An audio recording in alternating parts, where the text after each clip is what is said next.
రాయలసీమ జిల్లాలకు తాగు సాగునీరు అందించే తుంగభద్ర ఎగువ కాలువ దుస్థితిపై తనతో పాటు ఆర్థిక శాఖ మంత్రి పయ్యావుల కేశవ్తో కలిసి హెచ్ఎల్సీ పరిస్థితిపై సీఎం చంద్రబాబు నాయుడు జలవనరుల శాఖ మంత్రి నిమ్మల రామానాయుడు దృష్టికి తీసుకెళ్లి హెచ్ఎల్సీ ఆధునికీకరణ పనులను పునరుద్దరిస్తామని అనంతపురం జిల్లా రాయదుర్గం ఎమ్మెల్యే కాలువ శ్రీనివాసులు పేర్కొన్నారు. సందర్భంగా డి హీరేహల్ మండలం చెర్లోపల్లి వద్ద 119 నుంచి 638 కిలోమీటర్ వద్ద 100 టన్నుల మరమ్మతు పనులను ఆయన పరిశీలించారు. యూటీ దెబ్బతినడానికి గల కారణాలను హెచ్ఎల్సీ అధికారులను అడిగి తెలుసుకున్నారు.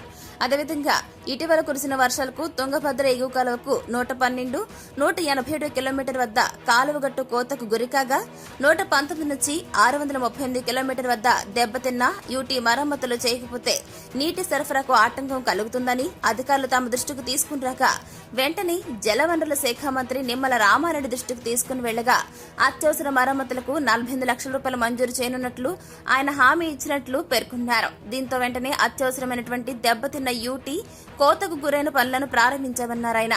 వైసీపీ ప్రభుత్వం 5 ఏళ్ల హెచ్ఎల్సీకి ఒక్క పైసా నిధులు కూడా ఇవ్వకపోవడంతో కాలువ గట్లు బలహీనపడి గట్టుపై తిరగడానికి కూడా వీలు లేకుండా కంప చెట్లతో నిండిపోయి పర్యవేక్షణ కూడా కరువైందన్నారు.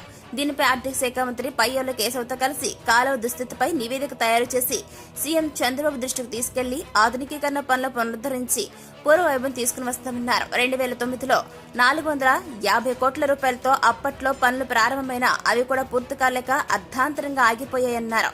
శరవేగంగా మరమ్మతు పనులు పూర్తి చేసి నీటి సరఫరాకు ఎలాంటి ఆటంకం లేకుండా చూడాలని ఎమ్మెల్యే కాలువ శ్రీనివాసులు హెచ్ఎల్సీ ఇంజనీర్లను కోరారు. ఆయన వెంట HLC DEE Madduleti, AEE Altaf, TDP నాయకులు, రైతులు పాల్గొన్నారు.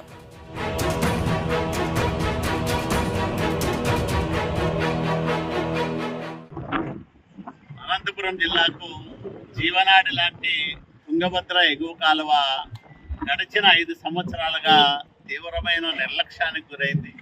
ఇక్కడ 118 కిలోమీటరు దగ్గర మనం ఉన్నాం.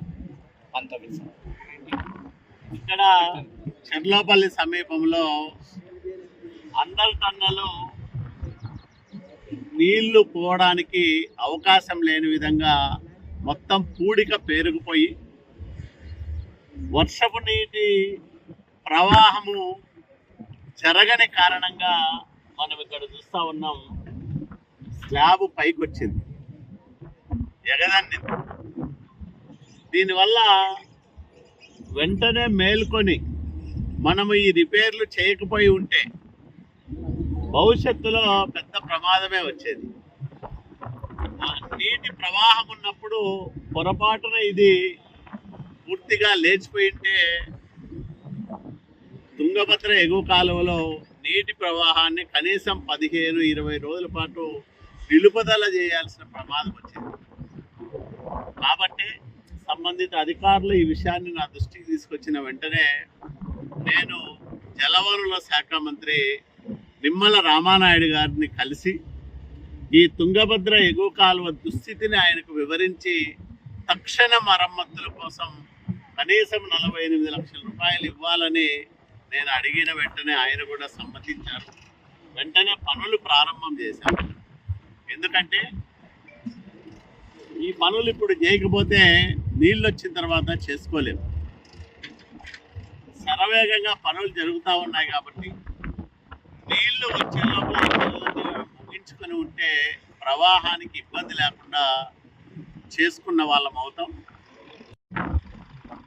కనీస మరమ్మతులు చేయని కారణంగానే కనీసం చీప్ ట్రాక్ కూడా లేదు. ఎక్కడ చూసినా విపరీతమైన ముళ్ళ పొదలు పెరిగిపోయి నడవడానికి కూడా ఇబ్బందికరమైన పరిస్థితుల్లో ఈ తుంగభద్ర ఎగువ కాలువ చీప్ ట్రాక్ ఉంది. అట్లాగే ఎక్కడ పడితే అక్కడ గట్లు బలహీనమైన గట్లను మరమ్మతు చేసిన పాపాన 5 సంవత్సరాలు ఇలా చూస్తూ ఉంటే చాలా బాధ అనిపిస్తుంది. కాలువను చూస్తే ఖచ్చితంగా ఈ కాలువ ఆధునీకరణ ఆవశ్యకతను మా నాయకుడు ముఖ్యమంత్రి చంద్రబాబు నాయుడు గారి దృష్టికి తీసుకెళ్లి ఆగిపోయిన ఆధునీకరణ పనులను ముందుకు కొనసాగించే విధంగా మా ఆర్థిక శాఖ మంత్రి పయ్యావుల కేశవ్ గారు, నేను ముఖ్యమంత్రి గారితో మాట్లాడి ఈ కాలువను బాగు చేసుకోవడానికి ప్రయత్నం చేస్తామని మీ అందరికీ నేను మనవి చేస్తున్నాను.